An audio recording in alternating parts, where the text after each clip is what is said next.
What's up, Chads, and welcome to today's video. So today I've got a really interesting project to share with you guys. It's called TruthSeekers. It's going to be a token launch in the Binance Smart Chain. Now, as you can kind of guess by the name, this token is all based around security and scam prevention. So as we've seen in the last few years with the uprising of decentralized finance and all the opportunities that has brought for many of us who have managed to profit from that. There's also been kind of a dark side to decentralized finance in terms of the fact that it is decentralized. It leaves a lot of opportunity for scammers and malicious people to basically steal money, and there's been plenty of examples of that over the last few years. And probably one of the biggest problems is the lack of conviction from that. So 99.999% of these scammers have been able to get away with what they've done, steal the money without ever having any sort of repercussions for doing so. So over time, little by little, the DeFi space has been getting a little bit smarter.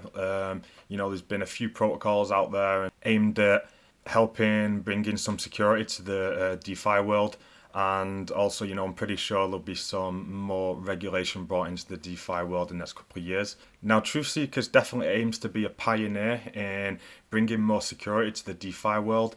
With their token, they will have several different utilities, all built around security, basically. And so first thing I want to do is go into more detail all these utilities, describe how they're going to work, and then also how they're going to then positively affect their own native token. Because sometimes that's what some projects really struggle to do. They come up with great ideas, great utilities, but then there's no link between that and the native token. The native token doesn't really have a reason to exist. And even though the utility might be great in the project suffers because there's no reason for people to buy the token, right? I feel like these guys have really got a good combination here of some really good utilities and also being able to link that towards their native token being a success. So we'll get into the utilities. So utility number one, they're calling this one the Seeker wallet. Now this is a online browser application, just like you can see here at the top of my screen. I have metamask and a few different wallets. Now their Seeker wallet is actually going to be an add-on to metamask, so there's going to be no separate wallet as of such. It's going to be something that once you download, it will be compatible and will add on to metamask, basically. So once you log into metamask, the Seeker wallet will be automatically active on there once you've downloaded that. Now, the team behind this project are busy at the moment, comprising a huge database, all different wallets that have been involved in different scams, different wallets that are linked to wallets that have been involved in scams, wallets that are linked to protocols such as Tornado Cash and all the different versions of Tornado Cash that are about. And they're comprising this huge database. And then what will happen is every time you make a transaction on MetaMask, the Seeker wallet application will be able to tell you if either the protocol that you're interacting with or the wallet that you're sending money to has any sort of history of malicious behavior, something like that, and then it can prompt you to then cancel that transaction before you go ahead and do so. So it's essentially a way of finding out if something that you're going to basically be interacting with has been involved in any sort of scam or any sort of malicious history or anything like that before actually interacting with the protocol, which can be something that's very beneficial. Now, every time you make a transaction, when you've got the Seeker wallet active, it will charge you 1.5 cents on top of the the transaction you're going to make. So there'll be a 1.5 cent charge on top of whatever you're doing. So it's basically minuscule, something that you will not even notice, especially depending on what blockchain you're making your transactions on. If you're doing it on ETH, a 1.5 cents extra is basically nothing. And it's definitely a way to add some more security to this space. So moving on, if we go down onto the website here, you can see it talks about auditing and KYC. This isn't talking about project's audit, but these guys actually will be an official auditing company, auditing as a service. And these guys aim to be the gold standard of auditing. They aim to be, up there with Certic and Solidity, if so, even better, and producing higher quality audits, higher quality KYCs and stuff like that. Because, as we say at the moment, in the DeFi space, you can probably say that Certic or Solidity are probably up there with the the most respected auditing companies out there. But even those auditing companies, time and time again, projects are managing to find a way to get around it and still exploit the contract, or steal money, or mint or blacklist, or whatever it is. So the aim of TruthSeekers is to get right up there and take that number one spot as the gold standard of auditing. Also, like I was saying, the identity as a service. This is the KYC aspect as well, which they also aim to be the gold standard of KYC. At the moment, a huge problem is KYC seem to be okay at first, but then as time goes on, scammers evolve and they learn ways to get around it, and it just became too easy to get somebody to do a fake KYC. And we saw it time and time again where projects would use a fake KYC and still end up scamming. These guys aim to be up there with the gold standard of KYC processes as well. So we'll just move over onto the white paper where we can actually show you that. Some of the reasons why they will be. First of all, they won't accept payments in the native token of any project, because obviously it's not really a correct way to do things, to be selling your own project's tokens in order to pay for audits and KYCs. It's saying here that they will require at least 50% of the core team to be KYC'd. There will be limitations with the area in the world where you come from. There'll be certain countries that they won't allow KYC from, because obviously there'd be no way to then prosecute people from that country. So as well as offering auditing and KYC services, they will also have another utility, which will be a wallet watcher app. Now, basically what this is, everybody knows what a multi-sig wallet is, right? In order to have access to a wallet and make a transaction, you need signatures from several members which are part of that multi-signature wallet. Again, that's a way to stop malicious behavior. It stops from maybe one malicious guy in a team being able to run away and steal all the funds. But even this method, projects have found a way around it to they have one malicious person who creates several wallets and pretends to be several different people on the multi-sig wallet. So these guys are going to be creating a wallet watcher app, which is basically that you put on top of the multi-signature wallet, and it basically controls it and watches out for any sort of malicious behavior and stuff like that. So it makes sure that the multi-signature wallet is going to be more secure than if it doesn't have the wallet watcher app, obviously. Now, it shows you here how much they're going to charge monthly for treasuries of certain sizes. So obviously the bigger the treasury, the more it's going to cost you each month to have the wallet watcher app on there. And as you can see, all these utilities that they've got, the important thing is that they're going to generate revenue. So the wallet watcher app here, you can see how much they're going to make per month for each project that uses their app. The Seeker wallet, like we were saying before, is going to charge 1.5 cents per transaction on every wallet that uses the Seeker wallet. And as you can see here, the fact that it's compatible with metamask, which is probably the biggest EVM compatible blockchain wallet going, with the most users and stuff like that. And if users start to understand that by using this Seeker wallet, they can stop themselves from interacting with malicious contracts. They can stop themselves from sending money to scammers and stuff like that. Then I'm sure, as word spreads around, more and more people are going to be using this application. And obviously, per transaction, everybody's going to be paying 1 cent, which is going to add up, over time.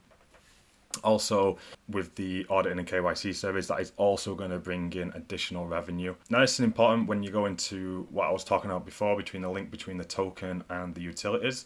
The fact that this project aims to bring in a decent amount of revenue, obviously a part of that is going to be going into their treasury, and these guys are also going to be making some investments with the treasury. They've got a section here that does talk about that. So they're going to be investing in validator nodes.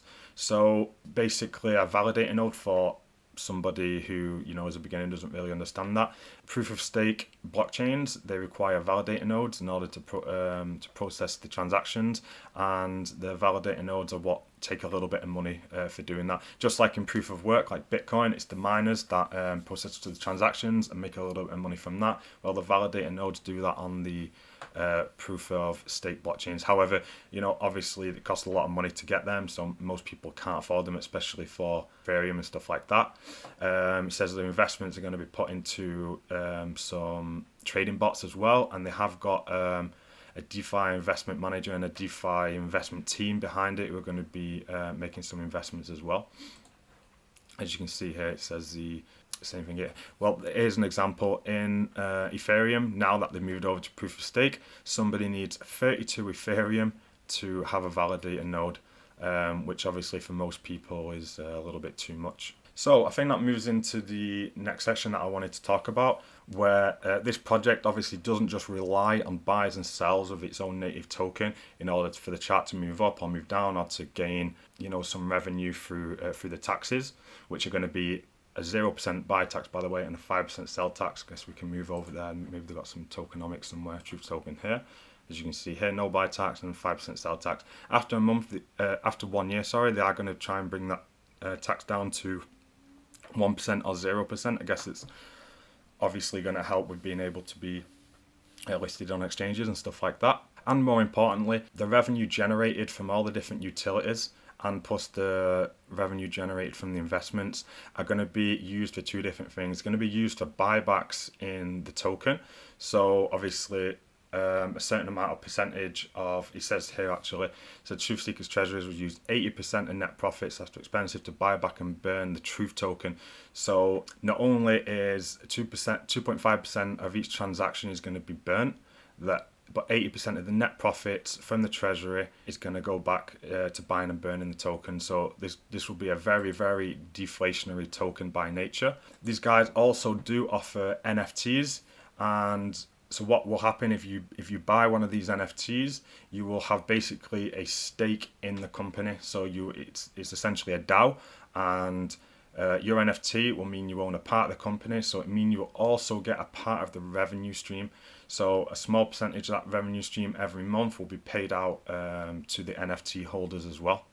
So you have a few different ways of being able to make some money from this project. Obviously buying in to the token and watching the price go up and the value of your investment increases. Then also if you do own one of the NFTs, then you will be able to earn some of the revenue that this project generates. And now obviously at first, when maybe they're only doing a couple of different contract audits and maybe only a few thousand people are using the applications, obviously it won't seem so much, but as time goes on and more people realize that we need this kind of stuff in DeFi in order to avoid this malicious behavior from scammers, and the more and more people that use it, I mean, if this can go into the millions and millions of users, you can only imagine how much passive income that you would then earn from having a share in this company, basically. So moving on to the team and its advisors, I know most of these guys in this team here, they've got a lot of contacts in the DeFi space. Some of them have got big YouTube channels. They have collaborations all the time with some of the biggest YouTubers and stuff like that. All you have to do is go onto the Discord server and you can see how many people are making videos about this. The amount of partnerships that they've got going on with different products and blockchains. These guys have actually already got 3 big confirmed partnerships with Polkadot, Harmony, and Chainlink. Now, as we just go on to CoinMarketCap and you scroll down, you can see Polkadot is the 11th biggest crypto at the moment by market cap, and Chainlink isn't far behind. It's number 22.